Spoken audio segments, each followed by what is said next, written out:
all the people who would sort of get onto the table or stand on it or lean on it or creep onto it or anything. But first of all, there was this, once the Rebbe walked past, there was this big, the table came down. So the next thing is we see, so the next thing is I saw the Rebbe the first time in my life. I saw the Rebbe, how he came up from passing this way, came up onto the stage, and that was the first glimpse, the first time in my life that I saw the Rebbe. And this chosed that he was alongside me from Bnei Brak, it's the first time he'd ever seen the Rebbe. So we made a bracha. And in those days it was a custom, when you saw the Rebbe the first time, you made a bracha, Asher cholak michok mosei liyareo. Baruch atah Hashem Elokeinu melech haolam. Asher cholak michok mosei liyareo. In other words, if you see a wise man from Yiddishkeit, from Yidden, then you make that bracha. If you see a wise man from Goyim, then you say Asher noson michok mosei labosav adom. That's what it is. Noson michok mosei labosav adom. But if you see a Jewish chacham, then you say Asher cholach michok mosei liyareo. So we made that bracha. I remember a shechianu, which you also mechuyev to make. We didn't make because it was a custom to make shechianu in your first yechidus, or when you went into yechidus, or any yechidus for that matter. People used to make shechianu when they went into yechidus. So we didn't make shechianu, but we made this bracha. And I remember making the bracha. Not I didn't shout it out in a loud voice, but I said in a visible voice to those people just immediately around me. One or two of the brachim answered, "Oh man," I said the bracha. That's seeing the Rebbe.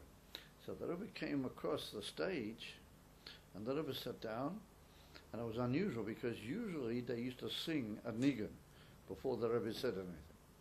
Usually that's the way it would work. The Rebbe would sit down, and then he would nod to what's his name, Yoel Khan, or to one of the people, and they would know according to the Rebbe's nod what he meant. Freilich nigun or a more sort of serious nigun, they would be able to pick up, and then they would sing a nigun, and then the Rebbe would talk. This time, particularly before a maimon, if the Rebbe said a maimon chassidus, they used to sing the nigun before the maimon. So the Rebbe sat down, and he started off immediately with a maimon, without a nigun, without anything, with the nigun of a maimon, with the intonation of a maimon. The Rebbe began a maimon. I even remember how the maimon began. I remember what it was about. I remember everything. And then later, when the Rebbe finished the maimon, which was quite a long one, then they sang. And then the Rebbe said l'chaim. And so we fished around amongst the people that were standing there trying to get a glass with mashke so that we could maybe try and give the Rebbe l'chaim.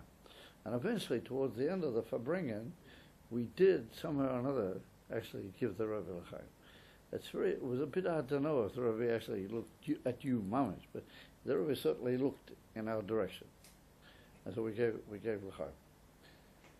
So that was the first time I ever saw the Rebbe, and it was just I can't describe the type of effect it had on you. When you actually saw the Rebbe, there was something so at once so simple in behavior, and yet so noble and so regal about the Rebbe that it's very hard to describe it. He was, on the one hand, everything he did was very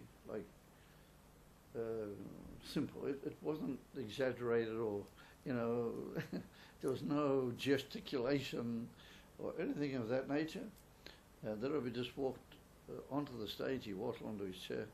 He sat himself down in the chair, and then he immediately began this maimon, which was unusual.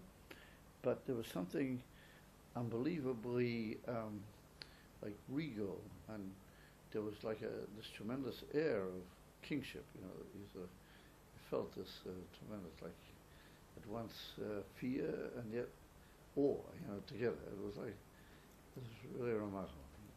There's no doubt about it. That there is kingship. There's absolutely no argument about it. It was just so natural with him.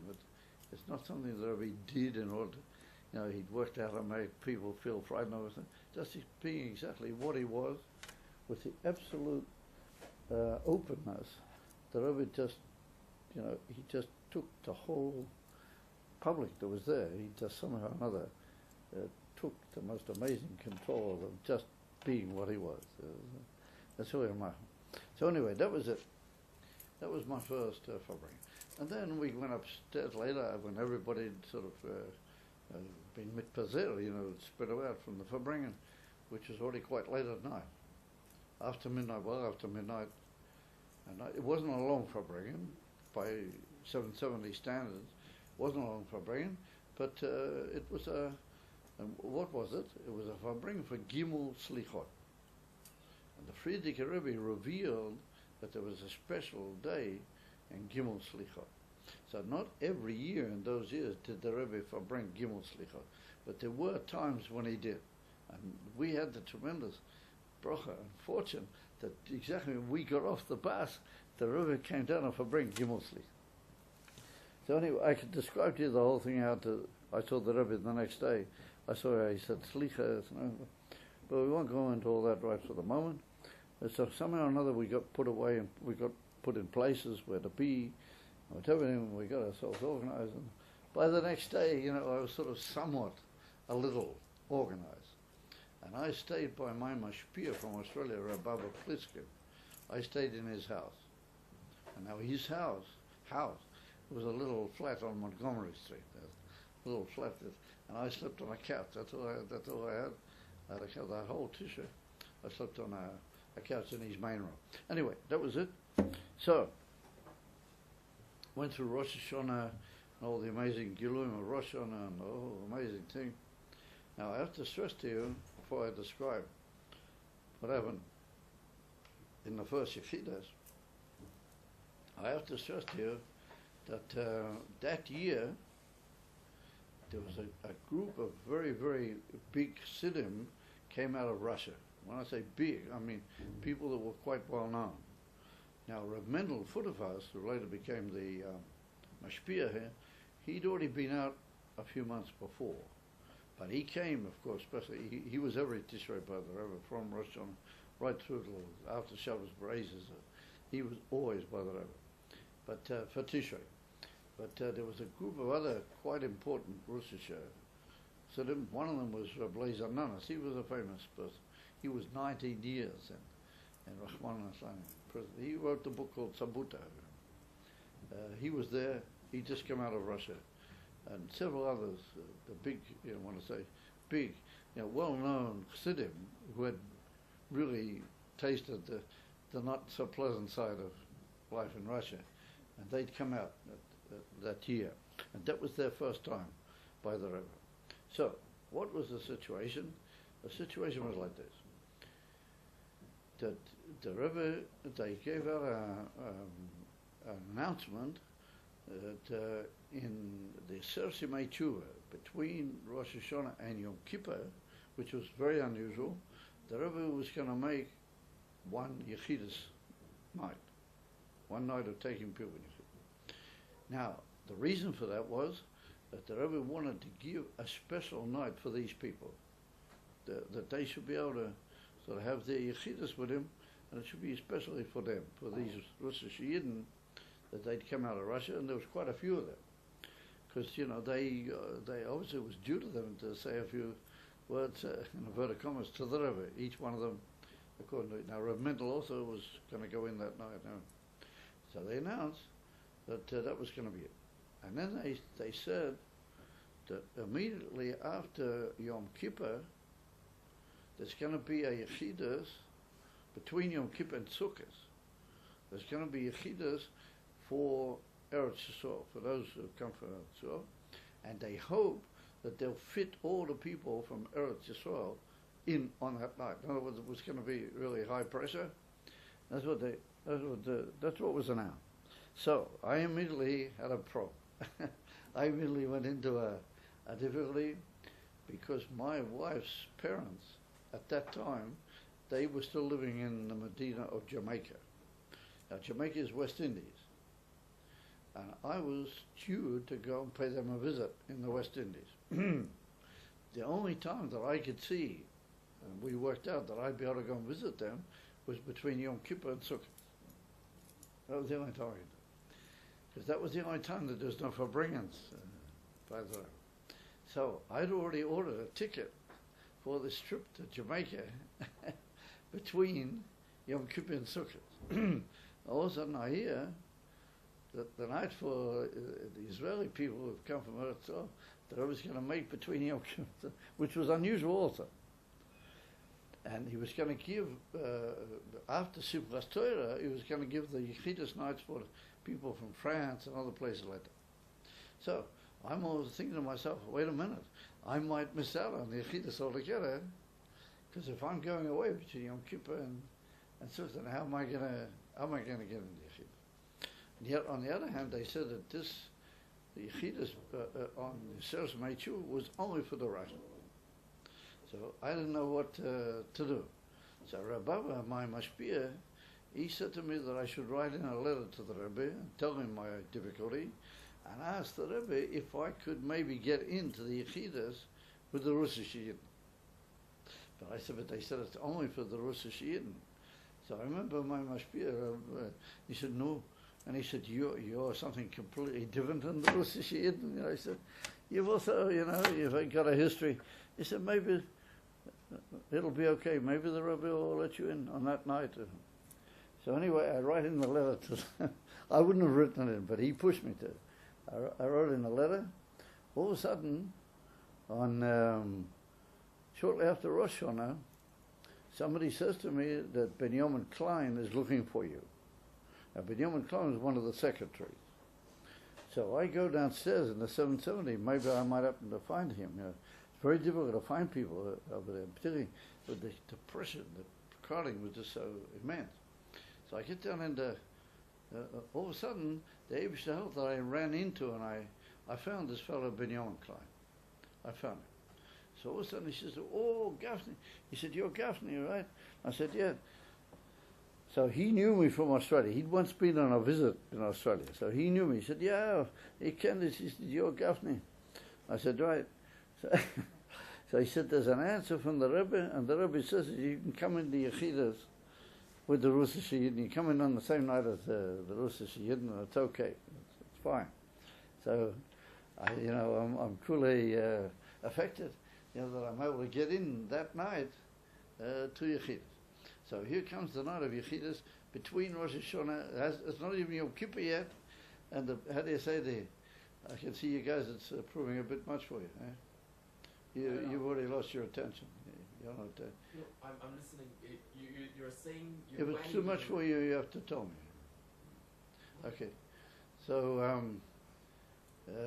are you all right? I'm fine. So, all of a sudden it comes the night of the Yechidus. Now, it's very difficult to describe what these Yechidus nights are like. If you haven't seen it, it's impossible to describe it.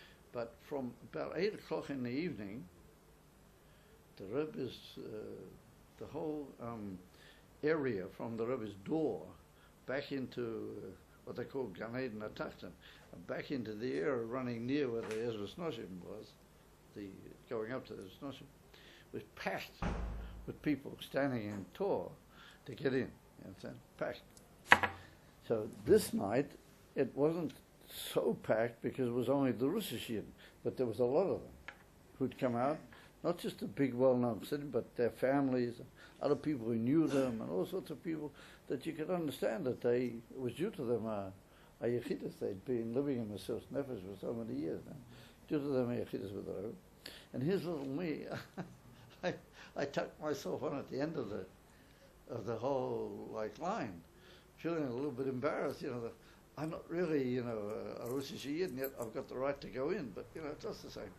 I felt a little bit, ever so slightly awkward about it, and I stood towards him, and very, very gradually the whole tour would move forward. And so what you had the Rebbe's door, and you had Lebel Groner, he was like in charge of the Yechidus.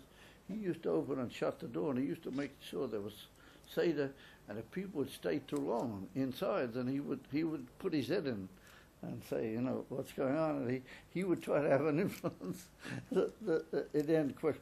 Why? Because just imagine, I went in at 3:30 in the morning. I eventually got in to see the Rebbe at 3:30 in the morning. And I was not the last in the line. Even though I deliberately put myself back in the line, I was not the last. There were people after me as well. And Rabbi Gafne, he didn't want the Rebbe to be so late. So he tried to keep control of it.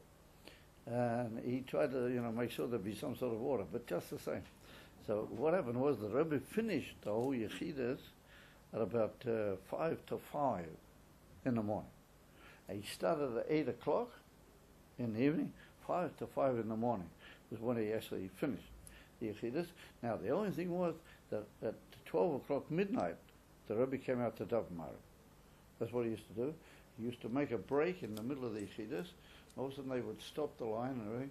The Rebbe would come out with his gartel, and then the Rebbe carrying his gartel and putting on his gartel. The Rebbe would come into the small zal, and they Daven. So you would think that you would see a slightly weary man, come out, and you would think that there'd be sort of a look of, a sort of weary. The Rebbe's been receiving people for 4 hours at the highest possible pressure speed that you could imagine, and every person's been looking for this moment for maybe for years, if not in a way their whole life, and they're wanting to say something to the Rebbe that will be meaningful for them for their whole life. So the Rebbe knows that, and he knows what it means to people and the whole thing. And after when he came out to Daven, I Daven come on, I also Daven, and people came back to the line. You had to be very frum to make sure you got yourself back into your right place. So anyway, whatever is now I tell you that it was a custom to fast before you went into Yechidus. The day before you went into Yechidus, people used to fast. But you have to bear in mind that people have been fasting the whole day, and already 3:30 into the it was pretty trying. Pretty trying. And of course, you'd been in the mikveh in the night of the men's mikveh. There was full. On the night of Yechidus, the men's mikveh was open the whole night. So you had to go into the mikveh, and you're fasting. And we Daven with the Rebbe, and the Rebbe was brisk and fresh, like he didn't notice anything on the Rebbe. And then we went back into his office, and it started going again the whole 3:30, I eventually get. And so what people did was they used to say Tehillim, because you couldn't really do anything else, because you were not able to really concentrate on anything. It's a very nerve-wracking thing to wait to go into the Rebbe. It's not an easy thing. And yet on the other hand, people didn't want to just, spend their time not doing anything. So people used to say Tehillim. People used to stay, people in the line used to stand and say Tehillim. And that's what I did. I just said, so I reckon I finished the Tehillim at least 2 times. I don't know how many times I finished the whole Tehillim, and I went back again, started all over again. And it was really, so eventually I get in. Now, what you're supposed to do is, you're supposed to go into the Rebbe's office, pause as you go in, and say Shechianu. That's what you're supposed to do. That was the way you're supposed to do it. That's what that was the custom. So I'm standing in line, and everything's fine and everything. All of a sudden, here I am. Here's my time. This is my. I'm the next one. Then all of a sudden, the door label grown pulls the door, and he sort of moves this guy out, and then he sort of pushes the door a little bit further, and he says to me, "No, get going." So I step into the Rebbe's doorway, and I made a mistake. And I shouldn't have looked straight at the Rebbe. I should have said Shechianu looking somewhere else, and then looked at it. But as the door opened and the Rebbe was sitting at the table, and I stepped over the threshold, I looked straight at the Rebbe. Now, bear in mind that this is 3:30 in the morning. Who knows how many people the Rebbe's already seen, what he's been answering people, what's been well, it's been surpassing. The Rebbe's face looked just like, I don't know, it looked like somebody had been through a tremendous medicinal, athletic, training thing to look fresh. It was unbelievable. The Rebbe's face was all, tremendously awake, and there was almost like slight traces of color in his cheek and everything, and his eyes were tremendously intense, and it was just unbelievable. And he just looked so, I mean, there's no other word for it, but beautiful. He just looked so at once kingly and yet full of like care and kindness. It's an amazing combination. It's hard to describe it. So I looked at that and I just forgot everything. I forgot he's supposed to say Shechianu. I forgot what I'm supposed to do. I just, I got confused. I didn't really sort of know what to do. And then I heard the door slam behind me. Label Gronert, he pulled the door, and here I am standing, and the Rebbe's sitting, the Rebbe's looking at me, as much say, "No, what's with you?" So I didn't quite know what to do. So all of a sudden, I realized that I got this, my petik, my thing that I've written, and you're supposed to give that to the Rebbe. So I sort of stepped over towards the Rebbe's table, and I gave the Rebbe I gave him my right hand. I gave to the Rebbe's right hand. I gave the petak, and the Rebbe just took it from my hand, and he began reading. I just remained standing close to the Rebbe's table, and he began reading the petak. Out loud or Now. to himself? Hmm? He read it out loud or to himself? He read it out loud or to himself? Oh no, to himself, not out loud. But the way the Rebbe read it was very, very fascinating. And the other Yechidus, the long Yechidus I had also, the same thing. The Rebbe used to take the whole piece of paper and he used to fold it over his fingers. And somehow or another, the paper would be folded inside his fingers, and the line that he would be reading would be like the thing that was visible to him at that moment, and then he would sort of feed it with his fingers. And somehow or other went through his hand, but it remained very limited, and he read one line after the other, line after line. And it was mind-boggling, line after line. So the Rebbe read without glasses. He had a pair of glasses on the table, but he read the most of my thing without glasses. But the really mind-boggling part is that there was a certain point where in the middle of reading my thing, which didn't take all that terribly long, all of a sudden the Rebbe put out his hand like that, and he picked up his glasses, and he put on the glasses very gradually and very sort of deliberately onto his eyes, and then he looked very carefully at it, and I thought, oh. I thought, what have I written there? What have I done? What has happened? The Rebbe stared at a certain line for some reason with the glasses. There was like a pause, and he looked to the glasses, and then he took the glasses off again, he put them down on the table, and he folded the paper further. What that meant, I don't know. To this day, I don't know what part of it was not clear, or what the Rebbe was studying. I have no idea. But the Rebbe continued like that, and then having completed the whole thing, the Rebbe began then speaking to you, and the Rebbe would answer one by one, if he wished. He would answer one by one what you would ask, and he would answer clearly, without thinking, without having to sort of, well, I have to think about that for a few minutes. Just be patient. Nothing like that. The Rebbe would just read, and straight away, he would begin answering what you'd written, or commenting, or whatever was necessary about whatever you'd written. The Rebbe would immediately speak without hesitation, and except in very rare cases, there was no pausing. The Rebbe would sort of talk the whole time. So, here's part of the whole story, which I have to burden you with a small detail. had, when I say suffered, I mean I've always suffered from it to this day. I've always had a problem with, with fatigue and overstrain. It's always been a problem with me. And even in those days, I had this problem of certain health problems, which were not organic. It's not that I suffered from some terrible disease, but I suffered from problems with how to, keep my strength up and everything. Even though, Baruch Hashem, I'd managed to, I think in all modesty, I'd managed to achieve a lot despite, the difficulties I had with my health.